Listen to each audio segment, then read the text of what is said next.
may personal and work. So, pag kinlik natin yung personal, ayan, yun yung lumabas din, di ba? May Facebook, may Instagram. So, click ko tong Instagram, and then, ayan na siya.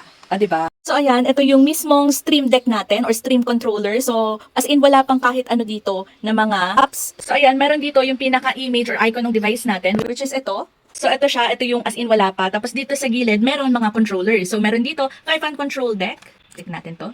So, ayan, may mga specific lang na mga actions ang gagawin.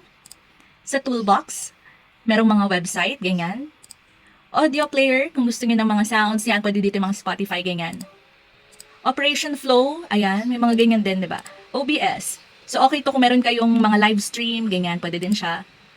Discord, ayan, meron din. And of course, the Streamlabs, ayan. So, madami. So, halimbawa, ayan, skip media, ganyan, play. So, yan yung mga actions, di ba? So, ayan, ida-drag and hold lang siya dito. So, once na okay na siya, yan yung magre-reflect dito sa ating 5-hand stream control deck. Kung gusto niyo lang din, di ba, mas mapadali ang gawa ninyo work, game streams, kahit ano yan. Para organize talaga to, ang plano kong gawin is maglalagay ako dito ng mga folders. So, ihiwalay natin yung pang personal at pang work. So, unahin ko muna siguro yung pang personal. So, click natin tong control deck and then click yung create folder, drag, and ilalagay natin siya dito. So, ilalagay natin dito sa title, personal.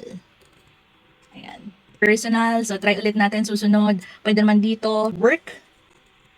So, try muna natin tong dalawa kasi pag-iisipan ko pang maigi iba ko ilalagay. Ito dito sa baba may nakalagay dyan, include 0 items. So, since lalagay natin siya, click nyo lang tong arrow. And then, may instant na nakalagay dito which is, lagay natin back. So, click nyo lang to and then ang gawin natin is, since personal, unahin na natin ngayon yung Facebook. So, since dyan, so, ito kasi sa control deck is wala dito yung para sa pag-link ng Facebook. So, nandito siya sa toolbox. Click nyo lang to and then pwede nyo i-click tong website, drag and hold. Ayan, website. So, ilalagay natin dito, halimbawa, Facebook. Tapos yung URL, which is yung link. So yan, paste ko lang. Okay na. Next natin, Instagram. Punta ulit tayo dito sa website. Drag and lagay natin Instagram. Then yung link. Okay, so ayan na. Okay, try natin. Let's go. So ayan, kung nakikita nyo, ayan yung ginawa natin. May personal and work. So pag kinlik natin yung personal, ayan, yun yung lumabas din, di ba? May Facebook, may Instagram. So as you can see, yun yung nasa laptop natin, di ba? So itatry kong i-click yung Facebook and tingnan natin kung gagana. Click natin, Facebook.